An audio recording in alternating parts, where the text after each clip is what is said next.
नमस्कार दोस्तों, ये आप देख सकते हैं मेरे हाथ में हमारे इंक्यूबेशन सेंटर फीड का लोगो है, बहुत खूबसूरत। मैं आप सबसे पूछता हूँ कि आप गैस कर सकते हो कि ये जो इतना खूबसूरत लोगो है ये किस चीज़ से बना है? आपको क्या लगता है? ये लकड़ी का बना है, ये सीमेंट का बना है, किस मटेरियल से आपको लगता है ये हमारा इतना खूबसूरत लोगो तैयार हुआ है? आई थिंक आप शॉक हो जाएंगे जब आपको मैं बताऊंगा कि ये गाय के गोबर से बना हुआ लोगो है।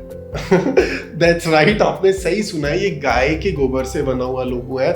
और हमारे सेंटर में ऐसी बहुत सारी और खूबसूरत पेंटिंग्स बनी हुई हैं जो हम आपको दिखाएंगे अभी थोड़ी देर में, जो सारी गाय के गोबर से बनी है। तो आज मैं आपको अपने एक बहुत ही खास स्टार्टअप से मिलवाने वाला हूं जो एक्चुअली मिट्टी से जुड़े हुए हैं, जिन्होंने ये आइडिया भी कहां से उनके दिमाग में आया ये अब हम थोड़ी देर में उनसे पूछेंगे। पर क्यों ये इस पे काम कर रहे हैं और कैसे वो सफलता पा रहे हैं, ये सारे सवालों के जवाब आज के इस इंटरव्यू में जानते हैं। नमस्कार नीरज। नमस्कार सर। तो एक्चुअली मैं जब भी आपके इस आर्ट के बारे में लोगों को बताता हूँ, मुझे बहुत प्राउड फील होता है कि आप एक ऐसा इंटरेस्टिंग काम कर रहे हैं जो शायद किसी के दिमाग में भी नहीं आएगा। जब भी हम गाय की बात करते हैं, हम दूध की बात करते हैं, गोबर की बात कौन करता है? तो आपने इसके बारे में सोचा है, हमें शुरू से बताइए, पीछे ले जाके, कि आपके दिमाग में क्या आया, क्यों आपने सोचा कि गोबर की मूर्तियां बनाई जा सकती हैं, इसके पीछे की कहानी बताइए। सर, स्टार्टिंग जैसे रही कि हम किसान परिवार से हूँ मैं। तो गांव में हम जैसे गायें भैंस सब हमारे घर पे फार्म पे हैं। तो क्या देखा जाता था कि गायें जब एक टाइम पीरियड रहता है कि एक दूध का समय रहता है, वो दूध देती है, उसके बाद में उसका दूध का पीरियड ख़त्म हो जाता है और फिर कुछ बीमारी के कारण कुछ ऐसा सिचुएशन हो जाती हैं कि वो दूध देने में असमर्थ हो जाती हैं। तो उनको रोड साइड पे या उनको कोई लेता नहीं है, तो स्लेटर हाउस में कत्ल खानों में कटने के अलावा उनके पास कोई ऑप्शन नहीं बचता है। तो इस प्रकार से इतनी गौवंश की अब तादाद बढ़ गई है हमारे पूरे देश में कि इसके ऊपर पार्लियामेंट तक में चर्चा होती है कि भाई इनको रोड साइड से हटाया जाए, क्योंकि एक्सीडेंट्स होते हैं, काफ़ी सारी प्रॉब्लम्स होती हैं, ये सारी चीज़ें रहती हैं। तो उन गोवंश को अपना गौशालाओं में स्थापित करना है, सब कुछ है। लेकिन मेन समस्या आती है कि अगर हम गोवंश को हायर कर लेते हैं तो उससे हम प्रॉफिट कैसे ले सकते हैं, क्योंकि अब उसने दूध देना बंद कर दिया है। तो अब सिर्फ हमारे पास बचता है गोमूत्र और गोबर बचता है। तो गोमूत्र पर जो पंचगव्य में एक चिकित्सा होती है पूरी भारतीय पद्धति में, इसके ऊपर शास्त्र वेद सब लिखे हुए हैं, बुक्स लिखी हैं, चिकित्सा है हमारी। तो उस चिकित्सा में जो पंचगव्य में गोमूत्र का जो कलेक्शन होता है वो थोड़ा टिपिकल टास्क है। तो मैंने इसमें विचार किया कि हम गोबर पे कुछ स्टडी करते हैं, इसकी पूरी एक रिसर्च करते हैं। तो तब मैं इस पे मूव हुआ और हमने गोबर से कलाकृतियाँ और ये सब कुछ बनाने पर विचार किया।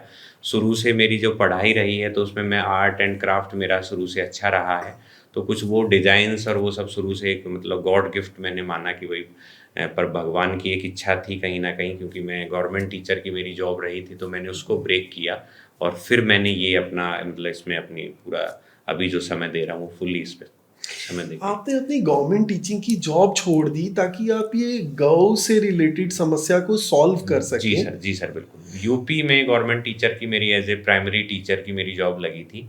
तो लेकिन सर मैं वहाँ से मतलब वो जो एक अंदर आपके मन में संतोष रहता है सर, वो मुझे वहाँ फील नहीं हो रहा था। कि एक लग रहा था कि हम सिर्फ 4 घंटे की हमारी ड्यूटी होती है, ठीक अच्छी सैलरी है, लेकिन उसके बाद आप समय उतना नहीं दे पाते हैं। तो मैं एक पूरा टाइम अपना मतलब अब भी जो होता है वो संतोष ये होता है कि हम अपने धर्म के प्रति काम कर रहे हैं, अपनी संस्कृति के लिए काम कर रहे हैं, अपने राष्ट्र के लिए काम कर रहे हैं और आने वाली पीढ़ियों को कुछ ऐसा दे के जा रहे हैं जो हम आज के समय में जितने भी मोस्टली जो लोग बाग अगर पैसा कमा रहे हैं किसी न किसी तरीके से, तो वो प्रकृति को नुकसान दे रहे हैं और आने वाली पीढ़ियों के लिए कुछ चीज़ें ख़त्म करते हुए जा रहे हैं।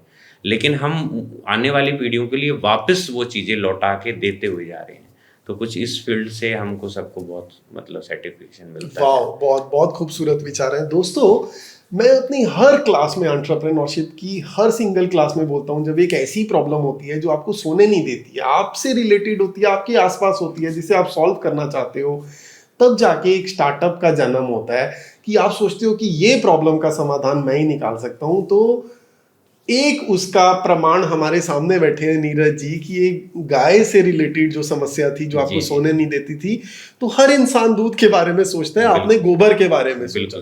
तो मुझे अपने अर्ली डेज के बारे में बताइए कि आपने सच में अपने हाथ गोबर में डाल के और ये कलाकृतियां बनानी बिल्कुल सर, शुरू आज की? आज भी सर ऐसा है मोस्टली कि ठीक आज है। भी मैं, अगर मुझे लगता है कि भाई मेरे को कुछ, जैसे अभी मैं ट्रेनिंग प्रोग्राम भी सब वो कर रहा हूँ, तो स्टार्टिंग ये रहा सर कि जब मैंने स्टार्ट किया तो मेरे पास आज के समय में भी, पिछले लगभग 5 वर्षों से मैं इस काम में जुड़ा हुआ हूँ अब तो इसमें मेरे पास आज भी गायें नहीं हैं।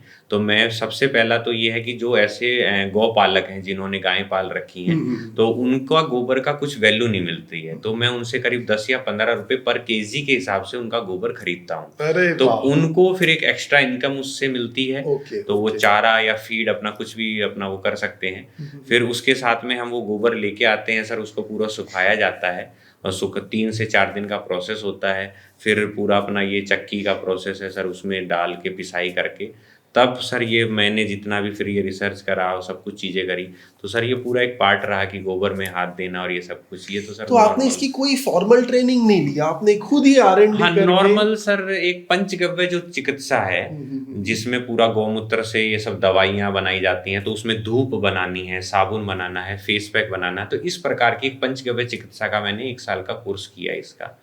तो जिससे फिर मेरे को पूरा एक जो उसका बेस बनाना होता है गोबर का, वो उसकी मेरे को नॉलेज लगी। लेकिन उसमें कुछ डिफरेंट तरह के बेस होते हैं। फिर अब हम जब आते हैं मूर्ति कलाकृतियों में, तो उसमें थोड़ा बाइंडिंग एजेंट ज़्यादा रखना पड़ता है। तो ये जितना इसमें फिर बाइंडिंग एजेंट या जो आइटम्स डलते हैं वो भी सब नेचुरली होते हैं, और हमारा जो फाइनल प्रोडक्ट निकल के आता है वो इको फ्रेंडली प्रोडक्ट होता है।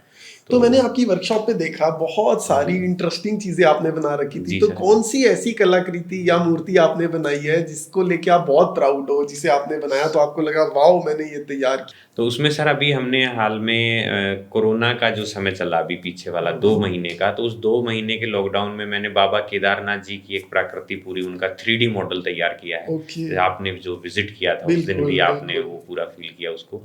तो सर वो करीब 6 फीट लंबा है, 4 फीट उसकी ऊंचाई है, पूरा फोल्ड हो जाता है, वो छोटा हो जाता है, और बाबा केदारनाथ जी के मंदिर को और बाबा वो को, इतना खूबसूरत था कि उसकी उसकी शब्दों में उसकी खूबसूरती को बयान करना बहुत ही मुश्किल है, बहुत ही। धन्यवाद। एक बार के लिए शायद ऐसा व्यतीत हुआ कि हम बाबा केदारनाथ के दर्शन कर रहे हैं।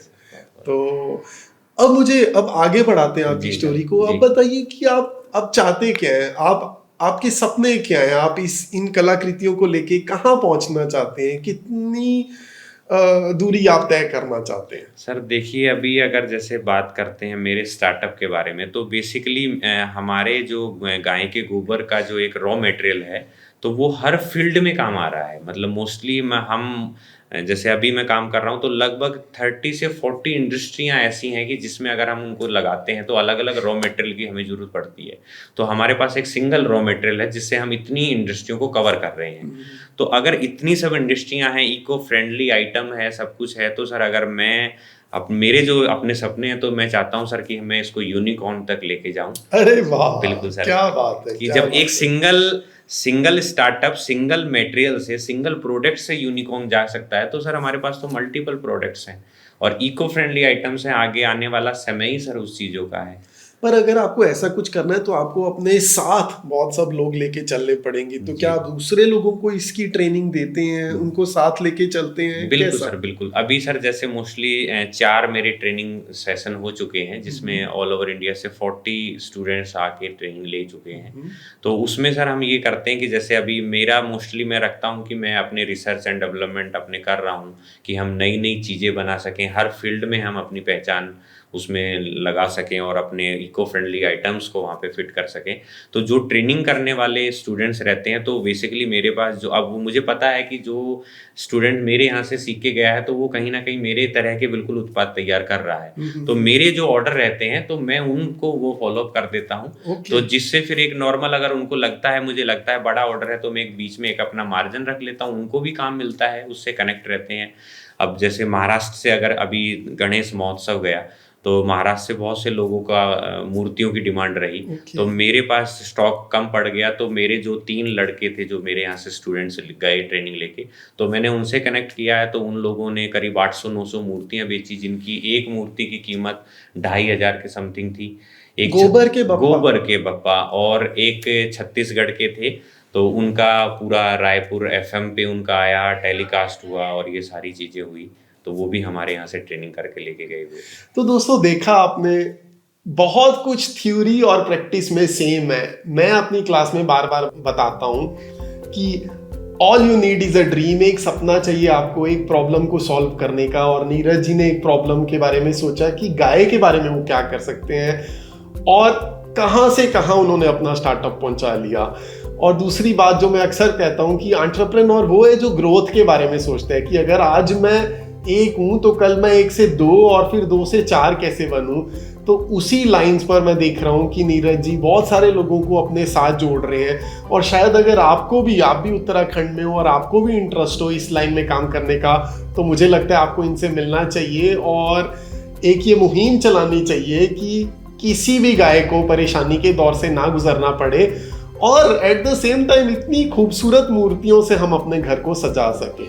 So thank you so much for watching and God bless you all.